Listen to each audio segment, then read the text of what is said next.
गति नहीं होगी, उनको उच्च लोकों में मतलब उनको वो भोग भुगवाए जाएंगे। ये उन भक्तों की बात हो रही है जिन्होंने निश्चय किया है कि अब मुझे इसी जन्म में भगवत प्राप्ति करना है और खूब डट के प्रयत्न करके भजन कर रहे हैं। हाँ, पर उनका कुसंग हो गया और वो भ्रष्ट हो गए। वो जितेंद्री नहीं है, वो मनोनिग्रही नहीं है, वो मन पर विजय प्राप्त नहीं कर पाए, अब वो भ्रष्ट हो गए। अब भ्रष्ट का मतलब है लगातार भ्रष्ट हो थोड़ी है।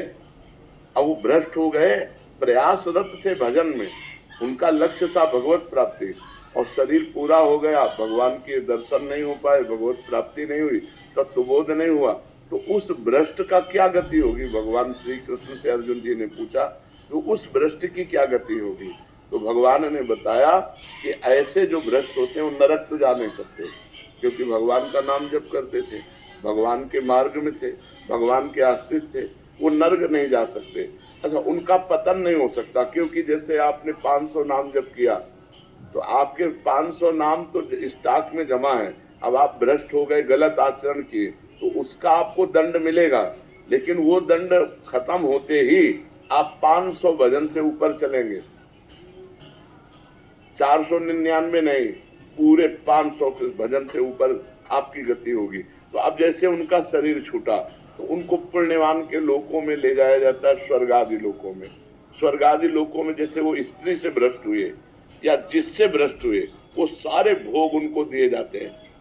ये उनका पुण्य क्षय नहीं होगा। जैसे यज्ञ करके कोई स्वर्ग जाए, दान पुण्य करके स्वर्ग जाए, तीर्थ यात्रा करके स्वर्ग जाए, तो उनका पुण्य क्षय होगा और वो पुण्य क्षय होने के बाद मृत्यु लोक में फिर पुनः अशुभ गति को भी प्राप्त हो सकते हैं। लेकिन वो भजन करने वाले का भजन तो स्टॉक में जमा है और उसका जैसे वीआईपी स्वागत हो, ऐसे स्वर्ग आदि लोकों में जिन भोगों के कारण भ्रष्ट हुआ उन भोगों की बाहुल्यता उसको होगी, और जब उसकी उन भोगों में अरुचि हो जाएगी तब उसका जन्म होगा। श्रीमान, कुलवान, धनवान, राज वैभव संपन्न, भोग संपन्न, और वहां जन्म लेकर के उसको ऐसा वातावरण मिलेगा भक्ति का, वैराग्य का, कि पूर्व का जो साधन है वो उन्हें उन भोगों में लगने नहीं देगा। वो उन भोगों के बीच में रहते हुए भी उसको वैराग्य होगा। अब उसका वैराग्य इतने जोर का होगा कि जब कभी आकर्षण किसी भोग का हुआ तो वो सोचेगा कि मैं तो अपना इतना वैभव छोड़कर आ रहा हूँ, इतना भोग छोड़कर आ रहा हूँ, अब मैं भोग नहीं भोगूंगा, और वो डट करके जहाँ से उसका भजन रुका था वहां से भजन उसका चालू होगा और वो प्रयास करके इसी जन्म में भगवत प्राप्ति कर देगा। अगर कहीं फिर चूक हो जाती है तो फिर उसको वही गति प्राप्त होगी, वो स्वर्ग आदि लोगों को भोग करके वो पतन नहीं हो सकता। पर जी फिर तो थोड़ा भी भजन करने वाले का पतन नहीं मतलब हाँ, इसीलिए तो हम सबको प्रार्थना करते हैं, नाम जप करो, नाम जप करो, कैसे भी करो, भाव से करो, कुभाव से करो, जैसे भी करो।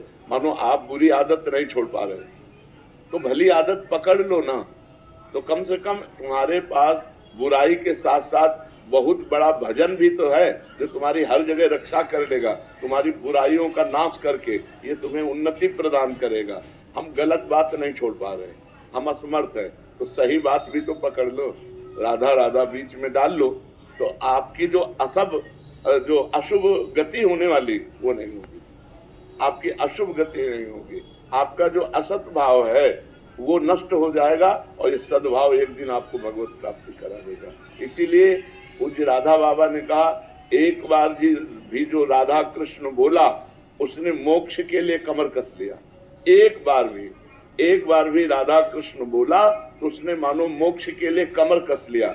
अब एक बार राधा कृष्ण जो बोला तो उसका पतन नहीं हो सकता, वो नरक नहीं जा सकता, क्योंकि भगवान का नाम उसके पास। ये तो बहुत बड़ी बात है, शब्दों में तो छोटी लगी। हाँ, तो इसीलिए तो, पर सबकी रति कहाँ होती है जो इसीलिए कहा गया है कि भगवान जब कृपा करते हैं तो संत संग देते हैं, क्योंकि संत संग से भगवान के नाम रूप लीला धाम में आसक्ति हो जाती है।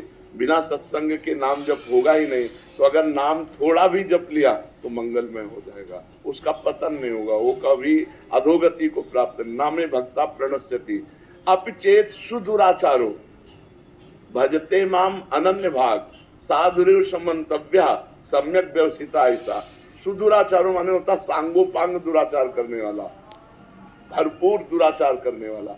अपि चेत सुदुराचारो, बहुत भारी पापी आदमी, अब उसको सत्संग मिल गया और उसने सुना कि मैंने तो बहुत पाप किए, और पाप कर रहा हूं, मेरा कल्याण कैसे हो सकता है?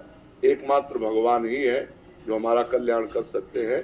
तो सम्यक व्यवसिता ऐसा उसने अपनी बुद्धि में बैठा लिया कि मैं नीच हूं, पापी हूं, पापाचरण हो रहा है, पर मैं भगवान की शरण में हूं, अब भगवान ही मेरा उद्धार करेंगे। और कृष्ण कृष्ण कृष्ण कृष्ण, राधा राधा राधा, और पाप कर रहा है, वर्तमान में पाप कर रहा है, तो भी उसकी दुर्गति नहीं होगी। भगवान कह रहे उसे साधु मानो, मैं उसको साधु बनाऊंगा। करो सत्य ते साधु समाना, अपिचेत सुदुराचारो भजते माम अनन्य भाग, साधु समंतव्य, उसे साधु मानो क्योंकि अब मैं बनाऊंगा साधु।